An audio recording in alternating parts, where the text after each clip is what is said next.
হুসাইন বলল ভাই গো আজকে বেলাল যদি মসজিদে আজান না দেয় তবে কেউ নামাজের জন্য আসবে না। আর আজকে নামাজ যদি পড়তে মানুষ না আসে কিয়ামত পর্যন্ত মানুষ নামাজ পড়বে না। একটা বাবা প্রথার ব্যাপার আছে না নাই? আছে। কেউ বলে মসজিদের বাইরে আজান দিতে হবে, খুতবার আজান, কেউ বলে ভিতরে দিতে হবে, কেউ বলে কবরে মাটি দেওয়ার পরে আজান আছে, কেউ বলে নাই। এইরকম মতবিরোধ আছে কি না? সব দিকে আছে বাবা। তবে আমি এই জায়গায় মতবিরোধ সৃষ্টি করতে আসি না, এই জন্য মুফতি সাহেবরা আছে তাদেরকে জানবে। আমি শুধু একটা কথা বোঝার জন্য আপনাদের বলে দিয়ে যায়, আমাদের বাবা মতভেদ আছে সব জায়গায়, কিন্তু মরণের জায়গায় মতভেদ নয়। হিন্দু বলবে মরতে হবে, খ্রিস্টান বলবে মরতে হবে, আপনার আহলে হাদিস বলবে মরতে হবে, দেওবন্দি বলবে মরতে হবে, সুন্নি বলবে মরতে হবে। এই মরণের জায়গায় আমাদের কিন্তু কোন রকমের মতভেদ নয়, কিন্তু সব জায়গায় মতভেদ আছে। এবার বাবা আপনার দেশে হয়তো একটা কাজ চালু আছে, কি কাজ? যে মুহররমের সময় খিচুড়ি রান্না করে বিলি বন্টন করা হয়, এতে সাদকা জারিয়া হিসেবে আপনার নেকি পাওয়া যায় না? পাওয়া যায় না? নেকি পাওয়া যায়। এটা 5 বছর বন্ধ করে দেন। এবার 5 বছর বন্ধ করে দেওয়ার পরে আবার পুনরায় খিচুড়িটা আপনি রান্না করা শুরু করে দেখবেন অনেক লোক দাঁড়িয়ে যাবেন, এতদিন হইলো না আজকে না হবে, বলবে কি হলো না? যে এই যে জালসাটা হচ্ছে, এই জালসাটা 5 বছর বন্ধ করে দেন, দেখবেন 5 বছর পরে 2 জন রাজি হলো, 5 জন বলবে না করতে হবে না, সব কি করা দরকার আছে? মানে একটা জিনিস চালু থাকা অবস্থায় বন্ধ হয়ে গেলে সেটা পুনরায় আবার চালু করতে অসুবিধা হয় না? হয় না? হয়। ইমাম হোসেন বলতেছে ভাই রে আজকে যদি নামাজ বন্ধ হয়ে যায়, আজান যদি বন্ধ হয়ে যায়, আজকে কিয়ামত পর্যন্ত কেউ নামাজ পড়বে না, রোজা করবে না, আজান হবে না। অতএব নবীজি মিরাজের রাত্রিতে আমাদের জন্য উপহার নিয়ে এসেছে, উম্মতের জন্য উপহার নিয়ে এসেছে। যেই নবীজি সারা জীবন ভর উম্মতের জন্য কাঁদলো, আজকে নবীজি টাকার জন্য কাঁদে নয়, আজকে নবীজি সন্তানের জন্য কাঁদে নয়, আজকে নবীজি আওলাদের জন্য কাঁদে নয়, আজকে নবীজি বাড়ি বিল্ডিং জমি জায়গার জন্য কাঁদে না। আজকে আমার নবী যদি কেঁদেছে শুধু উম্মতের জন্য কেঁদেছে। জোরে বলেন সুবহানাল্লাহ। আমার নবী মুস্তাফা সাল্লাল্লাহু তাআলা আলাইহি ওয়াসাল্লাম যে উপহার দিয়ে গেছে, ওই উপহার আমাদের কাছে আর থাকবে না। আবু বকরকে যাইয়া বলে, ওগো আবু বকর আজকে বেলালকে খুঁজে পাওয়া যায় না, কি ব্যাপার? আবু বকর বলল বেলাল তো এলাকায় না, বেলাল মদিনা ছেড়ে কোথায় গেছে আমি নিজেও জানি না। এবার হযরতে ইমাম হাসান ও হুসাইন রাদিয়াল্লাহু তাআলা এবার বেলালকে খোঁজাখুঁজি করতে আরম্ভ করে দিয়েছে।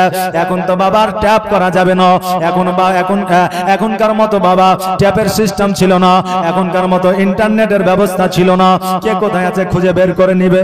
এখন মানুষকে খুঁজে বের করা সেকেন্ডের ব্যাপার নাকি, তাই না? সেকেন্ডের ব্যাপার। যদি প্রশাসন চায়, সরকার যদি চায়, আর যদি না যায়, অলসতা যদি থাকে, কিয়ামত পর্যন্ত খুঁজে পাওয়া যাবে না, কিন্তু চেষ্টা করলে পাওয়া যাবে। আরে আমার বাবাজি ভাইরা এই দিকে দেখে ইমাম হাসান ও হুসাইন খোঁজাখুঁজি আরম্ভ করে দিয়েছে, খুঁজে পাই না। হঠাৎ করে জঙ্গলের মধ্য দিয়ে যেন চলে যাও, হঠাৎ করে একটা আওয়াজ যেন ভেসে আসে, লা ইলাহা ইল্লাল্লাহ মুহাম্মাদুর রাসূলুল্লাহ সাল্লাল্লাহু তাআলা আলাইহি ওয়াসাল্লাম। ইমাম হুসাইন বলতেছে ভাই গো এই যে আওয়াজখানা ভেসে আসে, এই আওয়াজখানা আর কারণ, এই আওয়াজটাই হলো বেলালের আওয়াজ। আহারে বেলালকে আমার আল্লাহ তাবারক তাআলা এত সুন্দর আওয়াজ দিয়েছিলেন যে আওয়াজখানা আমার আল্লাহ নিজেই পছন্দ করতেন। বেলালের আজান যতক্ষণ পর্যন্ত আর সে মহল্লায় না পৌঁছে যেত ততক্ষণ পর্যন্ত সকাল হতো না। আর ওই বেলালের আজান একমাত্র আমার আল্লাহ তাবারক তাআলা ওই বেলালের আজান শুনতো। আহারে আজকে আমার আপনার মসজিদে যখন আজান হয় তখন কিন্তু বাবা একটা মুসল্লিও বিরক্ত হয়ে যায়, বলে 5 মিনিট 10 মিনিট ধরে আজান দেয়, এই যে বলছে হাইয়া আলা সালাত ধরে থাকি গেছে, এইভাবে আজান না দিলে হয় না, বিরক্ত হয়ে যায়, হয় কি হয় না? বিরক্ত হয়। আর আজান যে দেবে তো একটা যোগ্যতম ইমামের কাছে যে একটু পরামর্শ নিবে, যে হুজুর আজানটা আমার ঠিক হয়েছে কিনা দেখেন তো, তা বলবে না। এখন ইমাম সাহেব যদি বলে যে মুয়াজ্জিন সাহেব আপনার আজানটা একটু ভুল হয়েছে, একটু ঠিক করে নেন, এই তোমার কদিন হলো মসজিদে আসা? 2 বছর।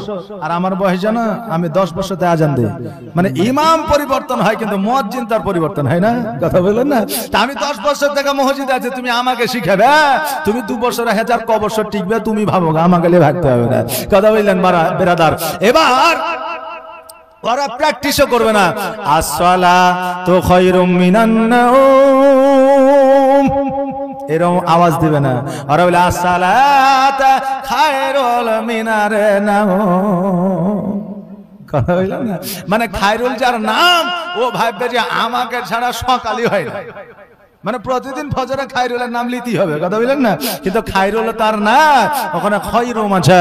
আসসালাতু খায়রুম মিনান নাওম, আসসালাতু খায়রুম মিনান নাওম।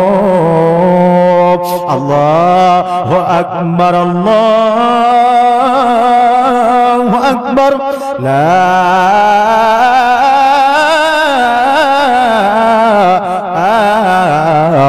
ইলাহা ইল্লাল্লাহ। আজানের মতো যদি আজান হয় রে বাবা, এই আজান কাজ বন্ধ করে আপনার মানুষ শুনবে। যেই কোরআন আজকে থেকে 1400 হিজরি 1447 হিজরি আগে এসেছে, এখনো পর্যন্ত কোরআন তেলাওয়াত হয়। কোন মানুষ কি বলেছে যে এই কোরআনের তেলাওয়াতটা আমার পছন্দ নয়? বলেছে? বলে নয়। এখন বাংলা বিখ্যাত গায়ক অরিজিৎ সিং একটা গান গাইলে ওই গানটা 7 দিন পরে আর ভালো লাগে না, তাই না? এই সিং তো ফেসবুকে দেখতেছি যে যুবকের দিল টুটে গেলছে, ফাইটে গেলছে, ফেবিকুইক আঠা দিয়ে লাগানো আছে, তাও টুটছে না, থামছে না।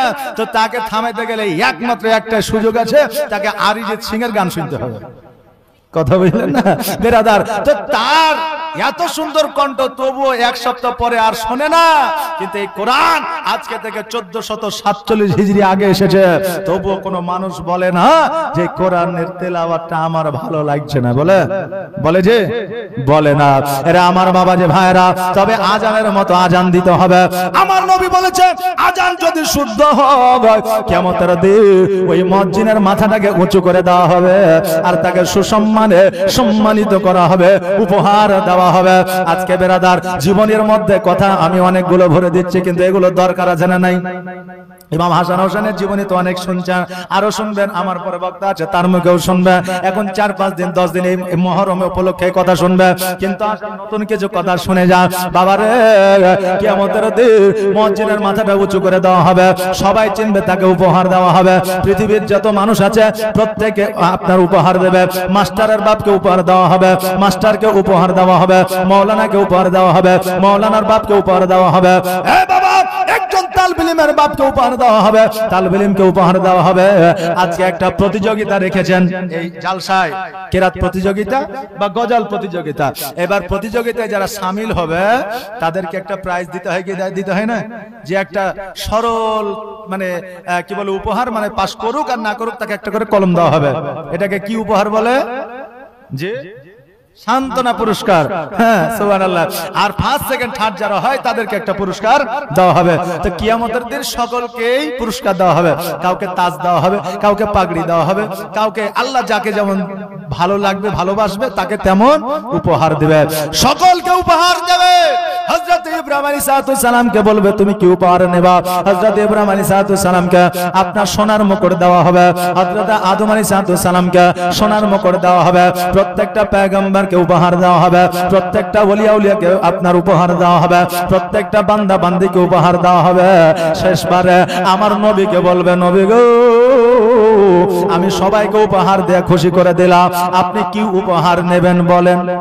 দেখবেন কুটুমের মধ্যে যদি বেশি আত্মীয়তা হয়, তাকে ঘিরে ঘিরে আমরা খাওয়াই। নাকি বলেন? হ্যাঁ, দেখবেন জামাই যদি আদরে চলে আসে, জামাই খাইয়েছো গো? হ্যাঁ খেয়েছি। আবার আধ ঘন্টা পরে জামাই বাবজি খাওয়া হয়েছে? না খাই। এই কখন খাইয়েছো? না খাইছো। আসো আমার সাথে চাটি খাই নিবে। শ্বশুর লিয়ে খাই নিলে, এবার শালা বলছে হনু কখন খাইছো? আইসো ও সাথে লিয়ে খাইলে, বলছে যাওয়ার সময় আবার চাটি খাইয়া যাইও যে। আর আমরা গেলছি, মৌলভী সাহেব গেলছে একবার খাইয়াছে খাইনি, খোঁজ খবর নাই, যা কিছু করে। কিন্তু কাছের মানুষ হলে একটু ঘেরে ঘেরে খাওয়াই নাকি বলে। আর কি লিবে তুমি বলো?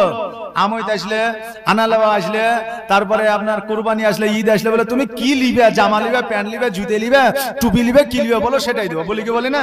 কারণ আদরের জামাই, আদরের ছেলে, তো এই আদরের যারা হবে তাদেরকে বলে দেওয়া হয় উপহার, তাই না? তো এবার আমার নবীকে বলছেন, নবী গো আপনি কি লিবেন একবার বলেন। আপনি যেটা চাইবেন আমি আল্লাহ সেটা দিব।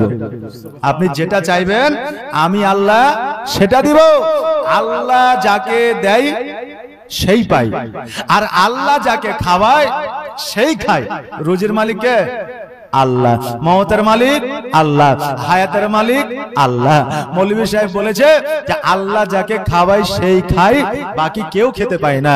এখন এক যুবক বলতেছে সারা জীবন তো আমি হাতে তুলে খেলাম, তা আল্লাহ কখন খাওয়াইলো? আর মৌলভী সাহেব বলছে আল্লাহ যাকে খাওয়ায় সে খায়। তা ঠিক আছে, আজকে বাড়ি যাবো, দেখবো যে আল্লাহ কেমন করে খাওয়ায়। বাড়িতে যে চুপ করে বসে আছে, মা বলছে বেটা খেয়ালে, বিকাল হয়ে গেল। তো বলছে না আমি খাবো না। বলছে কেন খাবি না? বলছে এমনি খাবো না, সন্ধ্যা হয়ে গেল, খেলে? বলছে না। বলছে পেটে লেগেছে খিদা, বাড়িতে আছে খাবার, যদি আমার একটু লোভ হয়ে যায় ঢুকতে পারবো না, খাইয়ে নিব, এই জন্য জঙ্গলে যে বসে আছে। মা জননী গর্ভধারিণী, সন্তান না খেলে কি মার থাকতে পারে? আলাদা করে খাবার নিয়ে যায় জঙ্গলে, বলছে বেটা খাইলে, বলছে খাবো না। রাগ করে বলছে খাইলে খা, না খাইলে না খাইতে চলনো। এখন মধ্যরাত্রিতে ওই খাবার এক জায়গায় রেখেছে আর ও আর এক জায়গায় বসে আছে, যে কাছে বসলে যদি আবার খাইতে লাগে, কথা বললেন না? এবার ওই সময়ে ডাকাতের লোকেরা এসে ওই জায়গায় সোনা দানা ভাগ করছে, টাকা পয়সা ভাগ করছে। একজন দেখছে খাবারের থালা, খাইতে যাচ্ছে, জয় দাঁড়া, এখানে খাবার আছে মানে মানুষও আছে। ডাকাত যারা হয়, চিটার যারা হয়, বাটপাত যারা হয়, তারা মনে করেন না তাদের বুদ্ধি কম, তারা একটা প্রফেসরের চাইতেও বেশি বুদ্ধি রাখে। কথা বুঝলেন না? একটা প্রফেসরের চাইতে বেশি বুদ্ধি রাখে। তবে যেখানে খাবার আছে মানে মানুষ আছে, খোঁজাখুঁজি করতে করতে দেখা যাচ্ছে একজন আছে, বলছে খাবার কার? বলছে আমার। খাসনি কেন? এমনি খাইনি। বলে এতে বিষ দেওয়া আছে, তুই জানিস যে আমরা এখানে টাকা পয়সা ভাগ করি, আমরা খাবো মরবো, আর তুই টাকা গেলে নিয়ে পালাবি, অতএব খাবার খা। বলছে না খাবো না। কেন খাবি না? বলছে এমনি খাবো না। অমনি গালের উপর 2-4 চড়। আচ্ছা বলেন মারের চাইতে বড় ওষুধ আর কিছু আছে? নাই। অমনি 2-4 চড় মারিয়েছে, খাবার খাওয়া শুরু করে দিয়েছে। পরের দিন মৌলভী সাহেব এসে বলছে হুজুর আপনি বক্তব্যে একটা মিস্টেক করেছেন, ভুল করেছেন। বলে কি? বলে আপনি বলেছেন আল্লাহ যাকে খাওয়ায় সেই খায়, কিন্তু এটা বলেননি যে সে যদি না খায় তো আল্লাহ মাইরা মাইরা খাওয়ায়। যে এই কথাটা কিন্তু আপনি বলেননি। তা আমি যদি আগে জানতাম তাহলে আমি কিন্তু খাবার আগে খাই নিতাম, মার খাওয়ার আমার কোনো দরকার ছিল না। তা আল্লাহ যে খাওয়াই রে বাবা, আল্লাহ তো খাওয়ার জন্য হাত দিয়েছে, মুখ দিয়েছে, জিহ্বা দিয়েছে স্বাদের জন্য, দাঁত দিয়েছে চিবানোর জন্য, আপনার গিলার জন্য হলকুম দিয়েছে, লিভার দিয়েছে আমাদের খাবারকে আপনার হজম করার জন্য। বিরাদার মিল্লাত ইসলামিয়া, প্রত্যেকটা জিনিস আল্লাহ আমাদেরকে দিয়েছে, আমাদের কর্ম করতে হবে, খেতে হবে। আল্লাহ রুজি দিয়েছে, আমার মেপে দিয়েছে, আমি খেতে পারবো। বিরাদার মিল্লাত ইসলামিয়া, আমি যেটা বলতেছিলাম, প্রত্যেকটা মসজিদ মাথা উঁচু করবে। হ্যাঁ বাবা যে ভাইরা, সবাইকে উপহার দেওয়া হবে। আমার নবীকে বলবে নবী গো আপনি কি নিবেন বলে, আপনি যেটা নিবেন সেটা আমি আল্লাহ দিব। আমার নবী মুস্তাফা সাল্লাল্লাহু তাআলা আলাইহি ওয়াসাল্লাম, আমার আল্লাহ তাবারক তাআলাকে বলবে আল্লাহ গো আমার টাকা চাই না, পয়সা চাই না, আমার জান্নাত চাই না, আমার পুলসিরাত চাই না। ও গো আল্লাহ আজকে আমি নবী খুশি হয়ে যাব, আমার উম্মতকে তুমি জান্নাতবাসী করে দাও, এটাই আমার জন্য উপহার হয়ে যাবে। জোরে বলেন সুবহানাল্লাহ। উম্মতি জান্নাতবাসী হয়ে গেলে এটাই আমার জন্য উপহার হয়ে যাবে। বাবারে কেউ আপনাকে শাফাত লাভ করাইবে না, একমাত্র কিয়ামতের দিনে আমার নবী, আপনার নবী মুহাম্মদ রাসূলুল্লাহ সাল্লাল্লাহু তাআলা আলাইহি ওয়াসাল্লাম আমাদেরকে আপনার শাফাত লাভ করাইবে। বাবারে বর্তমানে ভালো আমরা বিবিদের বাসে, ওই বিবি সুযোগ পাইলে আপনাকে ছাড়বে না। বর্তমানে আমরা ভাইকে ভালোবাসে, ওই ভাই এক কাঠার জন্য আপনাকে মারতে ছাড়বে না। আপনি বোনকে ভালোবাসা, বোনকে যদি আপনি ভাগ বুঝা না দেন, ওই বোন আপনার বাড়িতে আর আসবে না। আজকে সন্তান যদি আজকে বাপ মা যদি সন্তানকে ব্যবসা না করে না দেয়, টাকা পয়সা জমি জায়গা যদি না দেয়, ওই সন্তান বলবে মা আজকে আমাকে জন্মই দিয়েছো, কিছু করে দিতে পারো না। আজকে ওই সন্তান যদি রোজগার উপার্জন না করে, বাবা মায়ের যদি কোন রকম খিদমতে আপনার বিঘ্ন ঘটে যায়, ওই বাপ মা বলবে আজকে সন্তান আমরা মনের মতো পাই না। বাবা রে, পৃথিবীর মানুষকে যতই ভালোবাসবেন আপনি কোনোদিন নাম অর্জন করতে পারবেন না। একমাত্র ভালো যদি আমার নবীকে বাঁচতে পারে, এই জগৎ মঙ্গল হবে, পরের জগৎ মঙ্গল হবে। জোরে বলেন সুবহানাল্লাহ। আর ভালো যদি বাঁচতে হয় নবীকে বাসো। জোরে বলেন সুবহানাল্লাহ। আর একটা আওয়াজ দিয়ে বলেন না সুবহানাল্লাহ। নারে তাকবীর, নারে রিসালাত, মাসলাক আলা হযরত জালসা কমিটি দ্বীন ইসলাম ইমাম হাসান হুসাইন কা দামান। বলেন না হি ছোড়েঙ্গে, হি ছোড়েঙ্গে। সুবহানাল্লাহ। আপনার মজমা একবারে টাটকা হয়ে আছে, টেনশন নয়, চুপচাপ বসে থাকেন আর ওয়াকিয়া শুনতে থাকেন। ঠিক কি কবি কি বলছে? আর ভালো যদি বাঁচতে হয় নবীকে বাসো, জান যদি দিতে হয় নবীকে দিও। নবী বাঁচানে वाला, নবী তরানে वाला। আর প্রাণের চেয়ে প্রিয়তা, প্রাণের চেয়ে প্রিয়তা নবীকে চেনো। ভালো যদি বাঁচতে হয় আমার নবীকে বাসন। সাকারাতের বিছানাতে কি যে যন্ত্রণা, সাত সাগরের পানি দিলেও তৃষ্ণা মিটে না। সাকারাতের বিছানাতে কি যে যন্ত্রণা, সাত সাগরের পানি দিলেও তৃষ্ণা মিটে না। আর কাউসারের পানি দেবেন, কাউসারের পানি দেবেন শাহে মদিনা। ভালো যদি বাঁচতে হয় আমার নবীকে বাসো।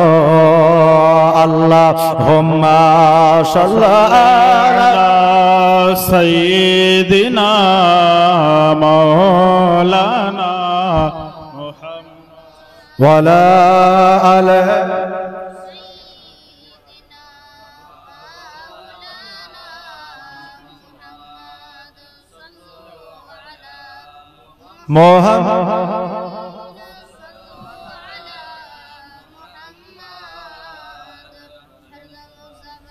हरदम ज़बान से निकालो पाक नामे मोहम्मद।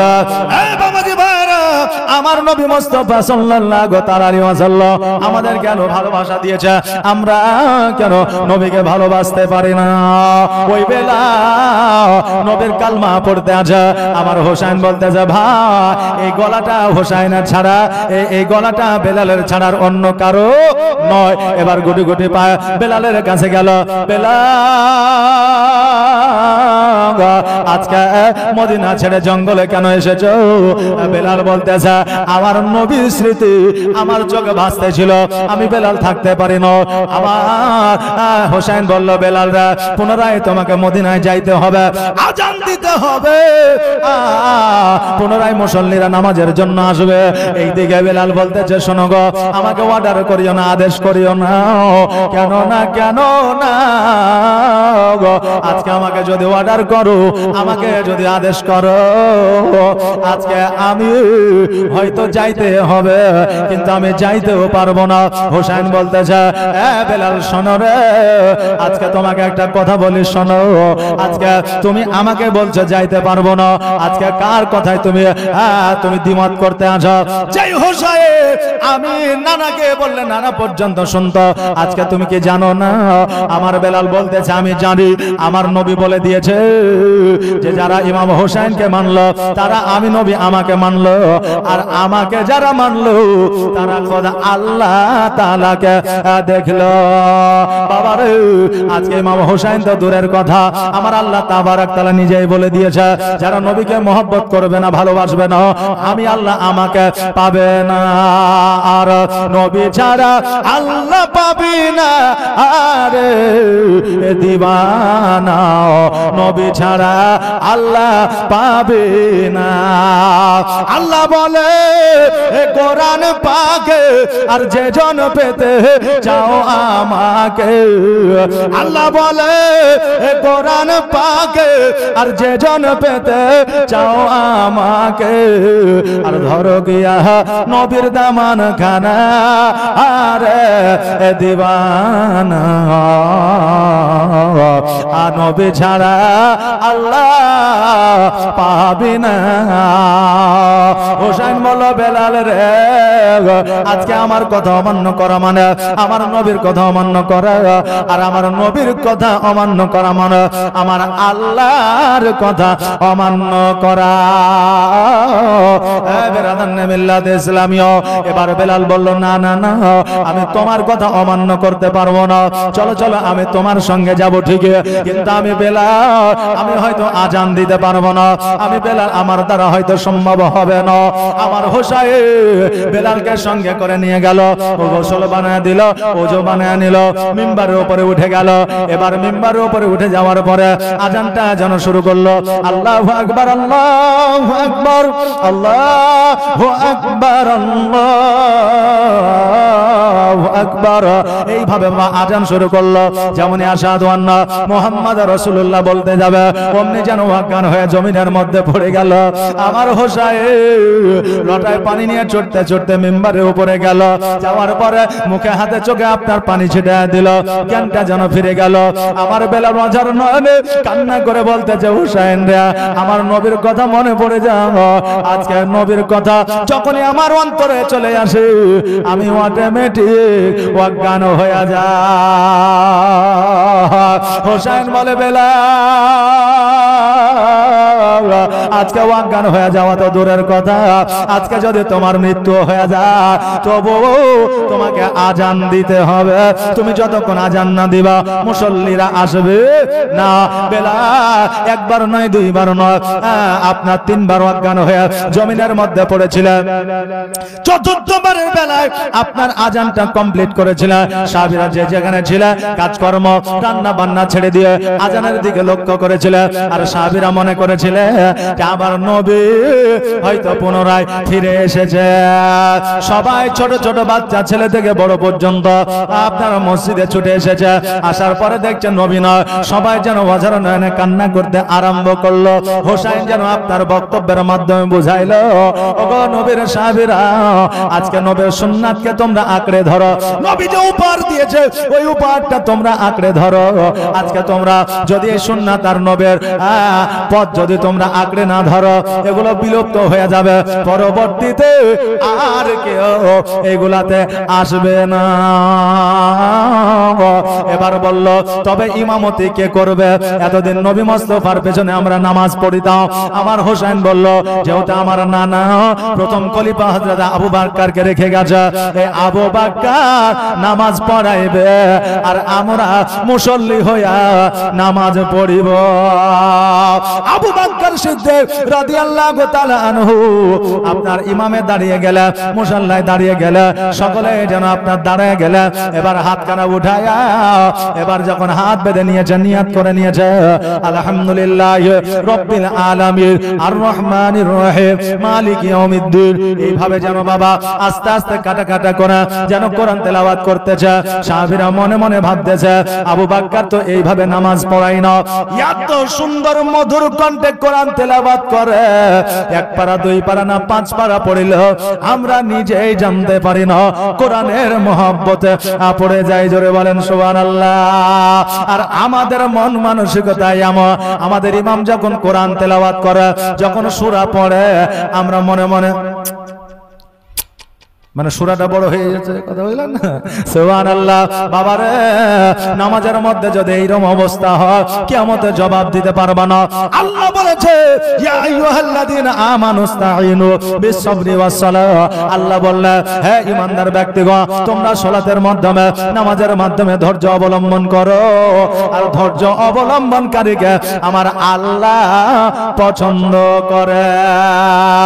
বাবাজি ভাইরা এবার নামাজ যখন কমপ্লিট হয়ে গেল, সাহাবীরা বলতেছে আবু বকর আজকে তুমি হতভম্ব হয়ে ইতস্তত বোধ মনে করে নামাজ কেন পড়াচ্ছিলে, কারণটা বুঝলাম না।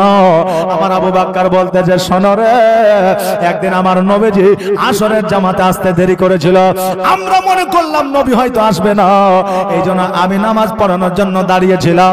এমত অবস্থা আমার নবী পেছনে দাঁড়িয়েছিল, আমি কাবার দিক থেকে মুখ ফিরাইয়া আমার নবীর দিকে তাকিয়েছিলাম। নবী আমার বলেছিল সাহাবী এই আবু বকর আজকে আমি তোমার পেছনে দাঁড়িয়ে আছি কেমন করে বুঝলাম? আমি বলেছিলাম নবী গো আমার চাইতে আপনার কাছের সাহাবী আর কেউ নয়, নবী গো আজকে আপনার শরীর থেকে যে মেশকা আম্বারের খুশবুটা আসে, আপনার শরীর থেকে যে জান্নাতে ঘ্রাণটা আসে, আমি ওই খুশবুর সঙ্গে বুঝে নিয়েছি যে আমার পিছনে আমার দয়ার নবী দাঁড়ায়া আছে। এই জন্য কাবার দিক থেকে মুখ ফিরাইয়া আপনার দিকে মুখ ফিরাইয়া নিয়েছে। নবী আমার বললে এই আবু বকর কাবার দিকে মুখ ফেরানো জরুরি, কাবার দিকে মুখ না ফিরালে নামাজ হয় না। আজকে কাবার দিকে মুখ ফিরাইয়া আমার দিকে কেন ফিরাইছ? আবু বকর বলে হুজুর কাবা হলো জগতের কাবা, আর আপনি যে দাঁড়িয়ে আছেন এ হলো সারা জাহানের কাবা, কাবারও কাবা। এই জন্য নবী গো আমি কাবার দিক থেকে মুখ ফিরিয়েছি ঠিকই, কিন্তু কাবার দিকে তাকিয়েছি। জোরে বলে সুবহানাল্লাহ। নবী গো তোমার মতো এত ভালো, তোমার মতো এত ভালো কেউ তো আমায় বাসে না, তাই তো নবী আমি তোমার দিবানা, তাই তো রাসূল আমি তোমার দিবানা। জোরে বলেন সুবহানাল্লাহ। এটা আওয়াজ দিয়ে বলেন না সুবহানাল্লাহ। আর একটা আওয়াজ দিয়ে বলেন না সুবহানাল্লাহ। আগে শুনেছিলাম আমার মা বোনেরা চালাক হয়ে গেছে, এখন বর্তমানে লক্ষ্মী ভান্ডার পাইয়া, কিন্তু এখন আমার বাপজিরাও চালাক হয়েছে নাকি বলা? মা বোনেরা চালাক হয়েছে লক্ষ্মী ভান্ডারের টাকা পাইয়া, আর ওই মা বোনেদের অ্যাকাউন্টের সঙ্গে বাপজিরা ফোন পে লিংক করিয়া মা বোনেদের চাইতে বাপজিরাও চালাক হয়ে গেছে। বলে অ্যাকাউন্টে টাকা ঢুকবে তোর ঠিকই, কিন্তু খরচা তো আমি করবো নাকি বলে? সুবহানাল্লাহ। আমার মা বোনেরা কেমন চালাক হয়েছে দেখে। মা বোনেরা এখন বর্তমানে মোবাইলের সিরিয়াল আর আপনার কত রকমের কপি নিয়ে পাগল। অনেক মা বোনেরা রান্না করতে করতে আপনার মোবাইল দেখে, একজন মা রান্না করতে করতে মোবাইল দেখতে আছে, এমত অবস্থা মোবাইলের প্রেমে পড়ে ভাতটা গেছে পুড়ে, ভাত পুড়ে গেছে। এখন স্বামী খেতে বসে রহিমার মা কি ব্যাপার ভাত গেলে পুড়া পুড়া গন্ধ করছে না? ই তখন মুখটা ঘুরিয়ে দেখছে, আরে যদি বলে দে ভাত পুড়ে গেছে তাহলে তো আমাকে থুবে না, তাহলে যেমন করি হোক স্বামীকে মানাইতে হবে। তো এখন স্বামীকে বলছে হ্যাঁ গো তুমি কি মূর্খ, তো মূর্খই থেকে যাবা, শিক্ষিত হইতে পারবে না? বলে কেন? বলে কোনোদিন তান্দুরি রুটি খেয়েছে? বলে হ্যাঁ খেয়েছে। বলে তান্দুরির রুটি খেতে ভালো লাগে না? বলে লাগে। পুড়া থাকে? বলে পুড়া তো থাকে কিন্তু খেতে ভালো লাগে। তো বলছে এতদিন তান্দুরি রুটি খেয়েছো, আজকে তান্দুরি ভাত খেয়ালো। জি এতদিন তান্দুরি রুটি খেয়েছো, আজকে তান্দুরি ভাত খেলাম। আমার মা বোনেরা বর্তমানে চালাক হয়েছে, তার চেয়ে বাপজিরাও চালাক। এই জন্য আমি দেখে নিচ্ছি আমার বাপজিদের জাজবা এখনো পর্যন্ত আছে না নাই। কথা বললেন না যে শুধু বক্তাই বলবে শ্রোতা বসে দেখবে, সেটা আমার কাজ না। তাই আওয়াজ দিয়ে একবার বলেন ইয়া রাসূলুল্লাহ তোমার মতো এত ভালো, তোমার মতো এত ভালো নবী গো কেউ তো আমায় বাসে না, তাই তো নবী আমি তোমার দিবানা, তাই তো রাসূল আমি তোমার দিবানা। ও কি শুনেছে কিতাবের লেখা, নবী ছাড়াই আমার জীবন ফাঁকা গো। ও কি শুনেছে কিতাবের লেখা, নবী ছাড়াই আমার জীবন ফাঁকা গো।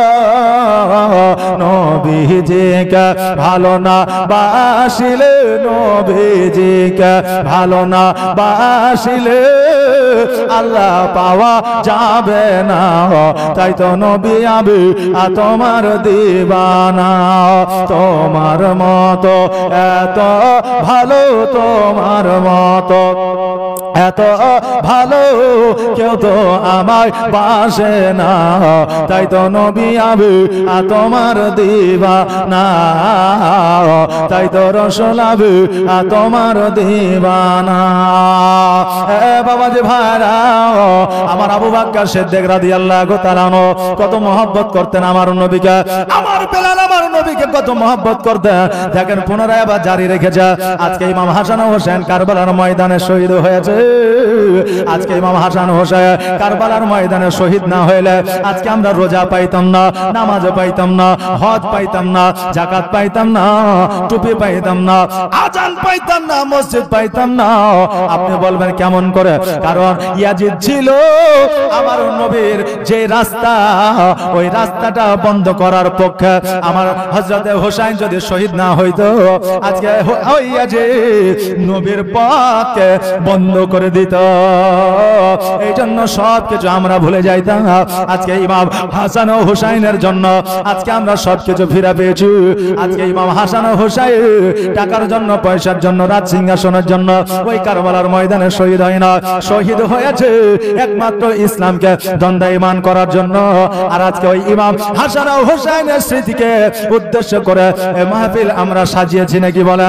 আমরা ইমাম হাসান হুসাইনকে ভালোবাসি না বাসি না? কে কে ভালোবাসেন একবার হাত টানতে দেখি। এই কটা ইমাম হাসান হোসেনকে আমরা এই কটা ভালোবাসি জি। তবে আমরা ইমাম হাসান হোসেনকে ভালোবাসি ঠিকই, কিন্তু শিয়ার মতো না। আমরা ইমাম হাসান হোসেনকে ভালোবাসি ঠিকই, কিন্তু ঢোল বাজনা বাজিয়ে না। আমরা ইমাম হাসান হোসেনকে ভালোবাসি ঠিকই, কিন্তু মদ্যপান করে না। আমরা ইমাম হাসান হোসেনকে ভালোবাসি আহলে সুন্নাত ওয়াল জামাতের মানুষ। আমরা নবীজিকে যেমন প্রাণ থেকে ভালোবাসি, আমরা ইমাম হোসেনকে জান থেকে ভালোবাসি। কথা ঠিক কিনা বাবারে? আজকে এটাকে স্মৃতির উদ্দেশ্যে আজকে আমাদের এই নিউ জেনারেশন এখন বর্তমানে যে আপনার চালু রেখেছে, আগামীতেও যাতে চালু থাকে। এই জন্য বাবা আপনাদের প্রতি চাপ নাই, নবীর মহব্বতে, হুসাইনের মহব্বতে, হাসানের মহব্বতে বাবারে আপনারা কিছু মহরমের উপলক্ষে, এই মাহফিলের উপলক্ষে হুসাইনের মহব্বতে কি দিয়ে যেতে